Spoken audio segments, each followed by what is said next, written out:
You've got a lot of provocative acts, very, very little time. We've got former Army Intelligence Officer Lieutenant Colonel Tony Shaffer on what he makes of all of the above.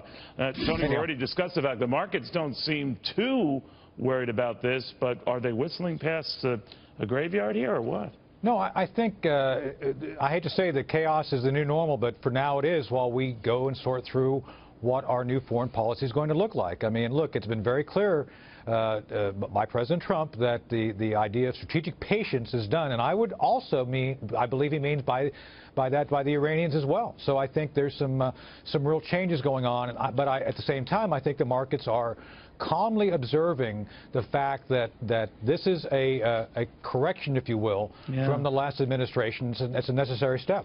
You know, the one thing that of all those trifecta of trying foreign policy news, I mean, the one with Syria concerned me the most, and I only posit it this way, that we now have unequivocal proof that Syria still has a lot of chemical weapons.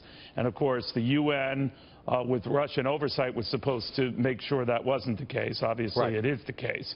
Now, we have said that if Syria were to use chemical weapons again, that is a red line, and we are going to do exactly what we did before with the Tomahawk missile attack. But now that we know they still have them, that the UN didn't do its job, that Russia either lied or was ignorant of its job, then what? Well, two things. First, they've got to validate the intelligence. I just came from meetings on this very topic today, Neil, and there's some question about what exactly categorizes chemical weapons.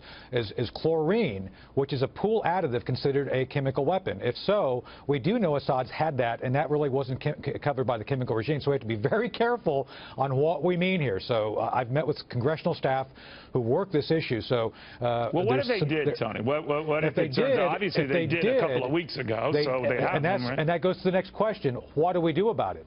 The question now becomes, how do we enforce the UN resolution to remove the chemicals?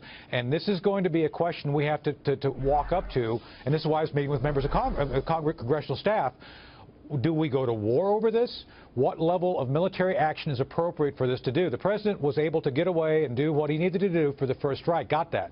But both members of both sides, the Democrats and Republicans, are now saying, you got to come to us to identify what next? What are you going to do next? So that's where we're at right now, and I think that's where we need to define what exactly we wish to achieve there. Do we wish to use military force or something else? I think General Mattis said today this is a diplomatic issue until he's told otherwise.